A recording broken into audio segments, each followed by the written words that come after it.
Here, I appreciate David made reference to our roots. My family, 2 weeks ago, the Beavis family celebrated our 118th Beavis family reunion in Bascom, and so as a matter of fact, I was with several of the folks here down at the Miss Jenna down in Tampa, and for the Republican Party events down there. I had to hurry up and get back up here for our family reunion. So it's always nice. Dad's with me tonight.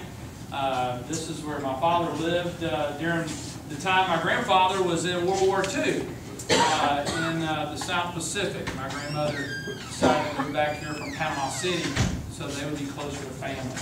And a few minutes ago, Dad showed me where they lived over between Jefferson and Green Street. And so I've really enjoyed getting reconnected to my roots. But as David mentioned, he and I served together at the behest of Governor Bush to care for the children in the 7 counties of Northwest Florida. And during that experience, I met wonderful people, and one of those was David Mellon. And I learned very quickly that David and I have shared values, that our worldview is very, very similar. And it was a great privilege to meet him and others. I'll tell you, it is that worldview, and if you know David Melvin, you know his worldview, you'll probably know a lot about mine.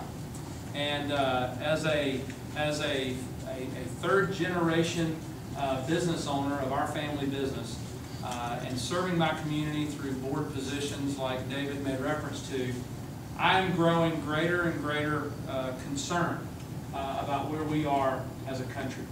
I have served my community in just about every capacity that I possibly can. And last year, when I rotated off of several of the boards that I had fulfilled my commitment to, I felt just a leaning and almost a gravitational pull because of what I saw that was continuing to come out of Washington, D.C. I started seeing just a huge disconnect, an abandonment of common sense that bothered me greatly. Now, I'm not a rocket scientist. I grew up in a home with things were simple. Things were based on absolute truth. We were taught that the sun rises in the east and it sets in the west. And that even though some people may want to convince us that that may change one day, absolute truth says that will never change. We had absolute truths. We were brought up in church. And one absolute truth that me and my siblings enjoyed was the absolute truth that every day, no matter how difficult the day would be, we would come home and we would be met by a father and a mother that loved us more than anything in this world. That was an absolute truth. And that created a secure environment for me and Tim and Suzanne and Shane to grow up in. All my life, I was taught that there are limits to what I can do. And just because I can do something doesn't make it right. That there are rules, there are tenets that are good for us. When my father told me not to play in the street, every time he caught me playing in the street, it wasn't pretty. It wasn't pretty. My father would discipline us, and he made sure that there was a consequence for breaking the rules.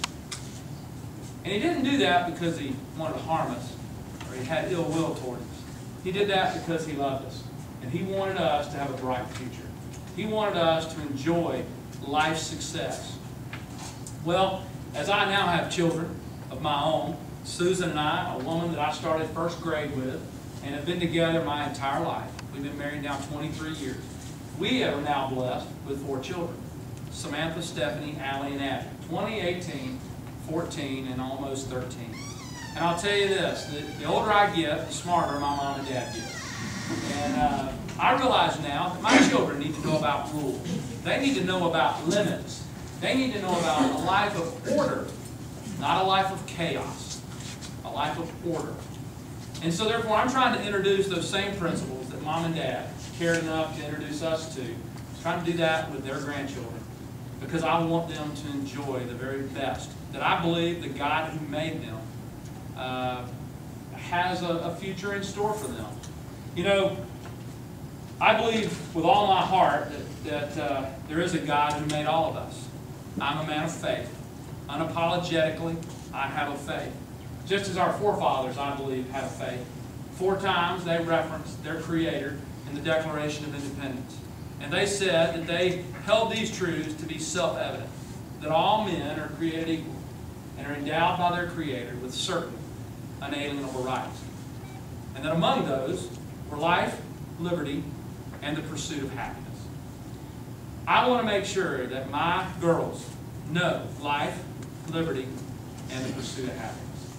And at 44 years of age, having served my community, having raised my children to a point that I can be away for a little bit, and having been raised on absolute truth that never changes, the same yesterday, today, and tomorrow, I believe it is incumbent at this moment and at this time in the life of our country that men like me and women around this country rise to the call. I am terribly concerned with where we are as a nation. I believe that we have a leaderless nation. I believe we have an administration that is full of people that 92% have never served outside of government. I've been to Washington, D.C., and I'm telling you the rules that apply there are not rules that apply here in the heart of Jackson County. There is no recession in Washington, D.C. Money is flowing. Unfortunately, a lot of that is your money and my money. Washington produces nothing that it doesn't first take from those that are heavily burdened with the yoke of taxation and regulation and oppression.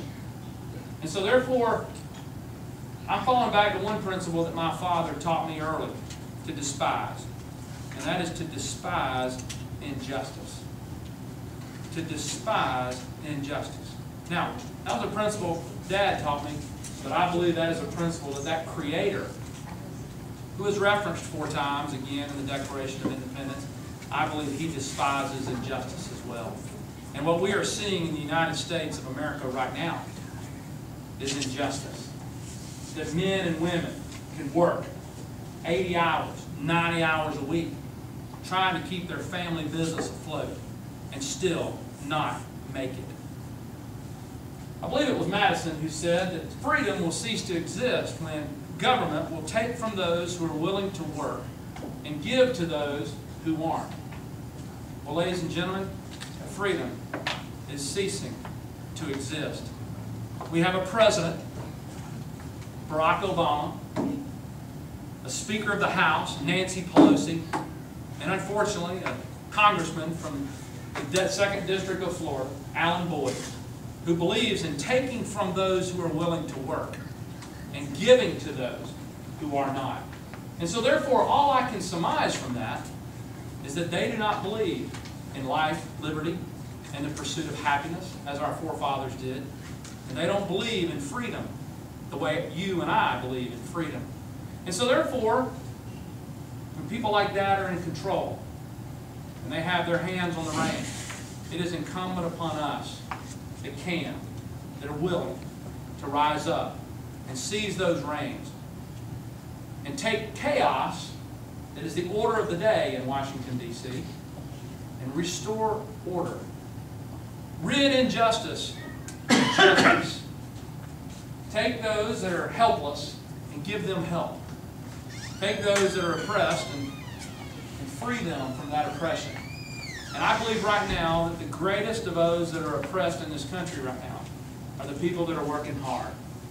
The people that are trying to perpetuate their family businesses. Families that have had farms in their family for generation after generation after generation. And perhaps some of you in this room that applies to. We have a congressman who sought the need to approve an estate tax, a death tax, that in my opinion is sinister, that will make sure that after the patriarch of your family passes away, that you will have to pay Uncle Sam 55% of the value of your family farm or your family business. That is a detriment. That will eliminate family businesses. That will eliminate family-owned farms. And the 45% that you have left, well, you get to pay capital gains on that too. So what that means for a lot of families is you have to sell the business, or you have to sell the family farm. Do you really want to sell anything right now?